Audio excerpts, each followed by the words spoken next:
sapagkat patatawarin sila sa kanilang manigawain at hindi mo bubuli kanilang ang kanilang kasalanan.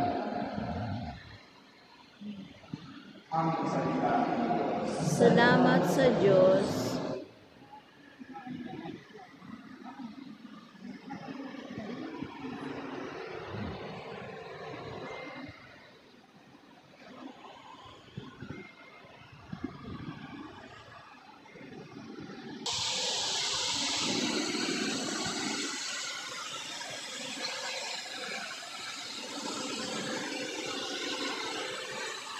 Magandang buhay po sa inyo lahat. Magandang buhay po, Father.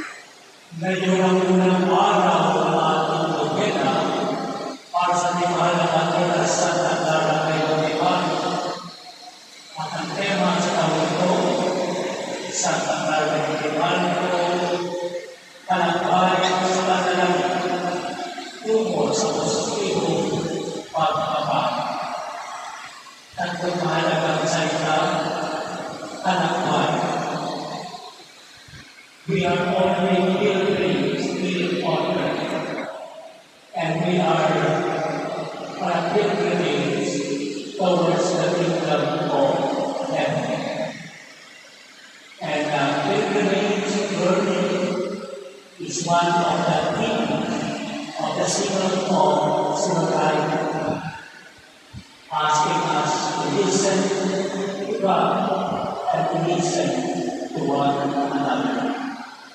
The second important word is panlalangin. Isang mahalagang aspeto ng buhay simbahan ay prayer and spirituality. We know that the Umat is the highest form of prayer.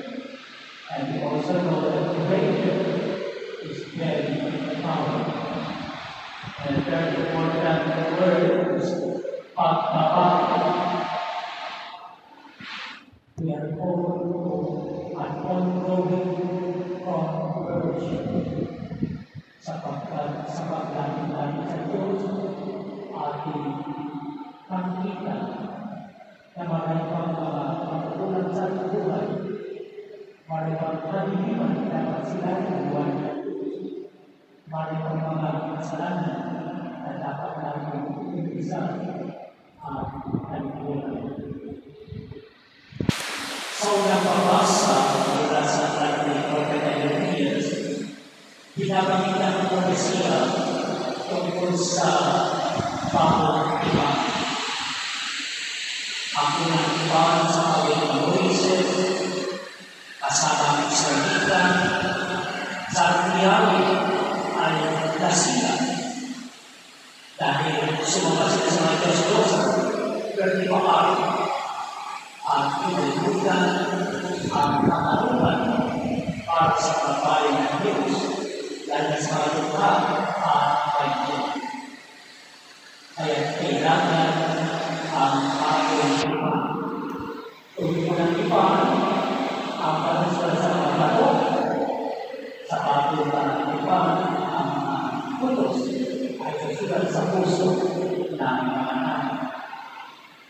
Ang mga salitang ng Pilipinas ay pagpapatunay, pagkakulong sa natin ng pagpapahan sa kabilaan ng Panginoon sa Diyos. Hindi na sa pagpapatunay ng mahal, kundi sa pulang ito ng ating Panginoon sa Diyos. At sa Ebanghelyo natin na nagbigay ng mensahe si Jesus sa kanyang pahayag. Jesus stated two important questions. The first question is, who do people say that I am? And they responded, some say you are John the Baptist, others say you are Elijah, or Jeremiah, or one of the prophets. Yung pangalaman ni Jesus, and you, I have been with you for 3 years. You have witnessed many miracles and would you say that I am? And then the brother Apostle Peter spoke, "You are the Messiah, the Son of the living God." Ito confession of Peter ay tinuro ni Jesus. Blessed are you, Simon Peter, because this is a revelation from the Father. Nalaman mo na namin itinagdalo sa iyong Ama sa namin. Blessed are you. And on this one, I will build my church. Ang kalawan sa lupa, pinakalawan na ang pinakalawan. And then Jesus started telling what will happen on Good Friday.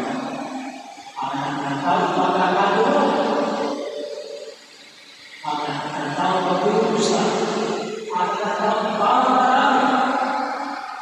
Sebab pagkakaluan keluarga itu buhay, hindi ko malalaman ito. Tapi ako, kung pagkasahan mo lang, kung pagkasahan mo lang Diyos, ay ikaw ay ipagkakaluan, ay ikaw sa Diyos, ay ikaw ay mamalay sa Diyos. Huwag mangyari. Kanina, ulit ko siya ni Jesus. Blessed are you, Peter. Pero dito, sabi ni Jesus, "There behind me, Satan." Hindi ka napapit mo ng Jesus.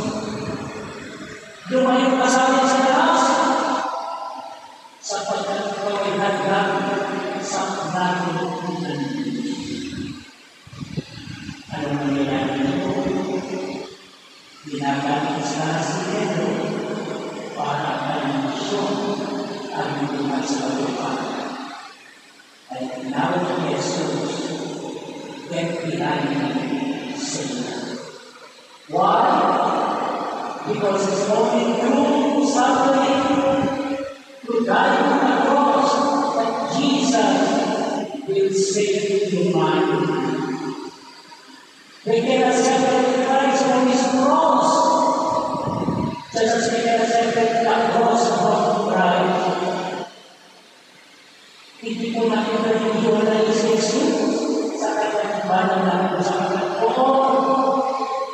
Ipinakita niya ang lalim, ang taas, ang padami ng kanyang pagmamahal, ang pagmamahal ng pagmamatayan sa Diyos. At dito makikita natin ang halimbawa sa kanyang pagmamahal. Ayon sa kanyang salaysay, nagpakita na si Jesus, kailangan niya ng krus, at walang pagkakaroon ng Panginoon sa kapag-alagyan ng krus, at sinabi sa kanya, nagdala kayo sa buong mundo, nagdala kung saan itakayo ang aking krus. Anong sagot ni Santa Clara ng Ikaw?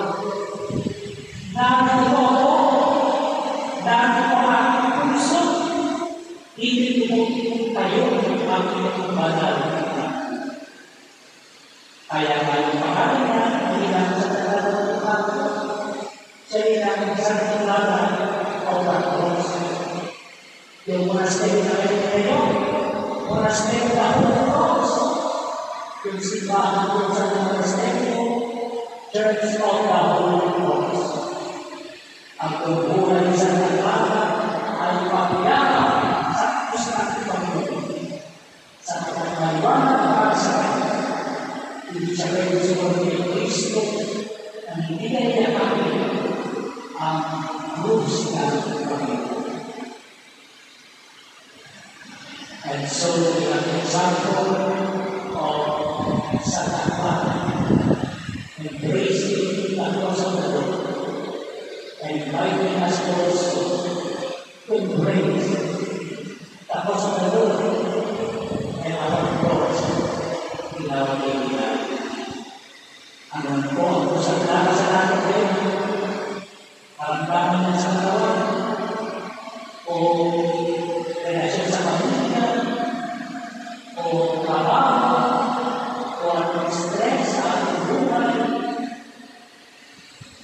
Isama natin sa krus ng Panginoon.